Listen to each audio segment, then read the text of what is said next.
Isang sekretong campsite sa North Sagaray ang pinuntahan ko mga gar. Ilang kilometro lang ang layo nito mula sa Metro Manila. At pwede nyo na rin ma-experience ang tinatawag nilang El Nido Palawan ng North Sagaray, Bulacan. Kung kapos pa yung budget nyo papunta sa Palawan, try nyo muna dito sa Bulacan. Kung ganda lang din ang pag-uusapan, hindi kayo mabibigo dito mga gar. Tara mga gar, samahan nyo ako at puntahan natin tong sekretong campsite na to sa North Sagaray, Bulacan. Sinearch ko lang sa Google Map, The Secret Heaven. Secret lang yun ha, wag niyong pagsasabi. Sa Pandi na ako dadaan kasi doon naman yung tinuturo ng mapa. From Giginto, bumiyahe lang ako papunta rito sa may Pandi. Tagos na to ng Angat mga gar. Pagdating ko dito sa may Angat, napahinto ako sa sobrang ganda ng tanawin mga gar. Nature na nature talaga ang datingan. Kaway-kaway naman dyan sa mga humihinto dito sa may Angat. Pag kumuha ng clip, diretso na ako papuntang North Sagaray. Pagdating nyo rito sa may Garay, siguraduhin nyo na okay yung mga gulong nyo. Inaayos kasi nila yung kalsada rito. Kaya medyo malala yung mga lubak-lubak. Dito ako dadaan sa may Holcim. Meron pa kasing isang way doon papunta sa may San Mateo. Lumagpas lang ako ng kaunti kasi iba na yung tinuturo ng Google Map eh. Sa private niya ako pinapadaan mga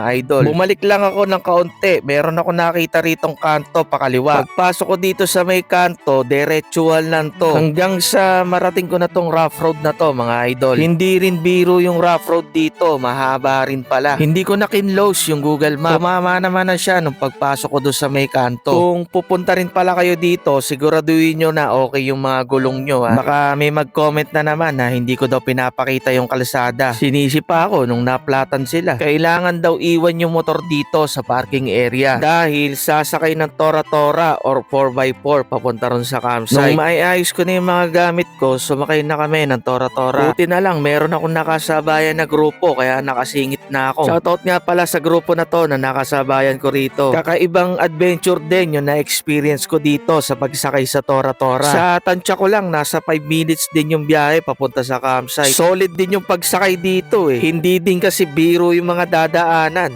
Meron din palusong, meron din paahon. Nung malapit na kami sa campsite, matatanaw mo na agad yung naglalaki ang bato. Grabe guys, tong campsite na to ay may lawak daw na 7.4 hectares. Sigurado, hindi kayo mawawala ng space dito mga ga. 69 pesos ang day tour nila at 220 naman para sa overnight. Wala nang bayad ng tent pitching dito mga ga. Meron din ditong malaking bato na pwedeng mag-cliff diving. Pero syempre, ingat-ingat lang sa pagtalon. Kung gusto nyo naman mag-caving, mag-a-add lang ng 120 per head para sa tour guide. Sabi ng mga lokal dito, etong cave na to ay pinamugaran daw ng mga Japanese soldier. At meron pa daw nakuha rito ng mga gold bars. Nice, dito daw nagtago yung mga ano, no? Yung mga may utang. Dito daw nagtago yung mga Japanese soldier. Totoo kaya, pre? Yun lang. Madilim. Hello. Hindi na tayo lalayo. Sa Bulacan lang. Manalo na guys. Oh? Angas. Dito naman sa cave, napakainit. Yun nga lang. Si Sir Idol. Yun nga lang, mainit. Si Sir Idol, tuwa sa likod. Nice. Ganda. Angas. Diba? Hindi mo na kailangan lumayo, no? Bulacan lang yan. Ito, lalim nito ah. Ano mo naman, kumingi ng kinang. May mabubuhay. Okay, sige na. Oo, ganda rin. Init sa loob. Ah, nice. Pawisan. Sulit ang init. Paglabas mo ng cave, ito yung view. Eh, napakaangas. Sa araw, hindi ako pinagpawisan sa loob eh.